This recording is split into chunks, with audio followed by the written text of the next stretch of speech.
मैं सवेरे उठा, मेरे भांजे को कुत्ते लोगों ने घसीट के लेके गए। मैं फौरन वैसी रिक्शा काढ़ा, मैं सुई दवा खाने में लेके गया। सुई दवा खाने वाले ले रहे नहीं बच्चे को।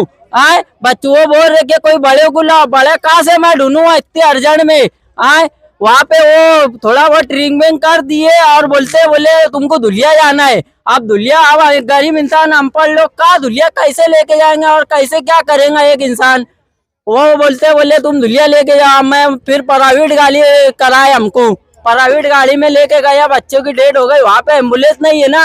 आए तुम एम्बुलेंस भंगार एम्बुलेंस है बोले, तो भंगार एम्बुलेंस है तो कर क्या रही तुम्हारी एम्बुलेंस। काय का सुई दवा खाना है वो। आए बस तुम धुलिया में यहाँ से डिलीवरी को अगर कोई बाइक आई तो तुम धुलिया भेज रहे। आए काय का दवा खाना है वो। गोली दवा नहीं रहती, कुछ नहीं रहता काय। आए यहाँ के बड़े लोग का काम भी है ना जरा थोड़ा देखभाल करना। ये कारपोरेशन वालों की भी गलती है ना।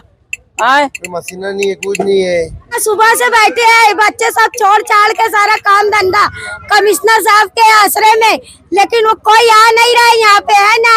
हम लोग पूरी पब्लिक पूरे औरतें डायरेक्ट वहाँ जाएंगे तुम्हारी ऑफिस पे। अब हमको इस बच्चे का इंसाफ चाहिए ये मोहल्ले में, बस हमको कुछ नहीं चाहिए, इंसाफ होना हमको। आज इंसानों से ज्यादा कुत्तों की अहमियत है। और सबसे रही मेन बात, सिविल हॉस्पिटल में अगर सुविधा होती, पूरी फैसिलिटी होती, एम्बुलेंस अगर वहाँ पर रेडी होती तो बच्चे की जान बच जाती थी। 2-3 दिन पहले जो गेट नंबर 76 में एक अफसोसनाक वाकया हुआ। जो मासूम बच्चा, कुत्तों ने उसे अपनी भूख का शिकार बना लिया। इंसान का एक बच्चा, उसे नोच नोच के खाने की कुत्तों ने कोशिश की। हम शहर के लोग इस बस्ती के लोगों के साथ खड़े हुए, कानूनी तौर पे जो करना चाहिए, कायदे से जो करना चाहिए। हमने माननीय कमिश्नर साहब को फ़ोन किया। कमिश्नर साहब औरंगाबाद किसी फंक्शन में थे, शादी के प्रोग्राम में। उन्होंने कहा कि भाई मैं मंडे के दिन 1 बजे से पहले आपकी बस्ती में आऊँगा, उन गरीबों की तमाम समस्याओं को देखूंगा, तुरंत कुत्तों को हटवाऊंगा। आप देख रहे हैं, आप मीडिया के लोग कि सुबह से पूरी बस्ती के लोग यहाँ पे बैठे हुए हैं। ये मजदूर लोग हैं, रोज कमाते हैं, रोज खाते हैं, ऐसे लोग हैं। ये इलेक्शनी जिंदाबाद मुर्दाबाद करने के लिए यहाँ पे नहीं बैठे हैं ये बस्ती के लोग। ये इंसाफ के लिए बैठे हैं कि इनकी बस्ती में जो पूरे शहर के कुत्ते को ला करके यहाँ छोड़ दिया गया है, इन कुत्तों को हटाया जाए। कुत्तों का बाकायदा एक ठेका दिया गया है कंपनी को। हम माननीय कमिश्नर जी से पूछना चाह रहे हैं, सर आपने इतना महंगा ठेका दिया है कुत्ते का, तो यहाँ इंसानों की बस्ती नहीं है क्या जो ठेकेदार कुत्तों को पकड़ के लाके यहाँ डाल रहा है? आपके एग्रीमेंट में जो आपका एग्रीमेंट हुआ है कुत्ते के पकड़ने का, उसके अंदर क्या बायलॉस में लिखा है? जरा वो तो दिखा दीजिए आप मीडिया के लोगों को, शहर के लोगों को। आपका काम है कुत्तों को पकड़ के उसकी नसबंदी करना, एक उसका बाकायदा फार्म हाउस बना के उनको ले जाके वहां डालना, ना कि किसी बस्ती में लाके छोड़ देना। तो ये जो हादसा हुआ है, माननीय कमिश्नर जी अभी तक यहाँ नहीं आए।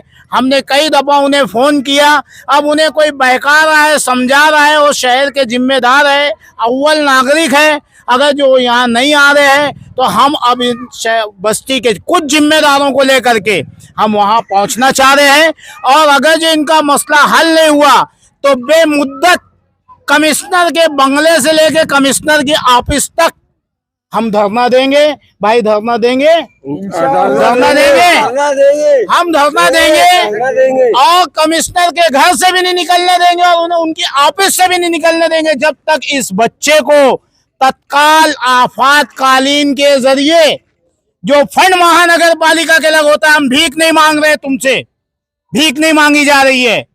जो फंड आपके पास पड़ा है उस फंड का इस्तेमाल कीजिए, इन गरीब घर वालों को उसका फंड दीजिए और यहाँ से तुरंत इस बस्ती से तमाम कुत्तों को निकाला जाए और उनका इंतजाम किया जाए। जो कोर्ट का आदेश है उस पर पालन किया जाए, वरना कमिश्नर जी का घेराव तय है।